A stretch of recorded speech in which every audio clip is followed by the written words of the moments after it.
Okay, so the ducting is all done. I did a few modifications.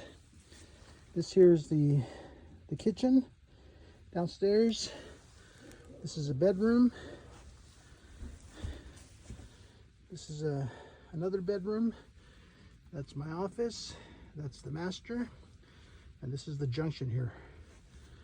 And so if we go through, gotta be careful here. That's where the main flow of air comes through. You got 2 bathrooms with heaters. They're both there. And this is just a spare piece. And so everything's done.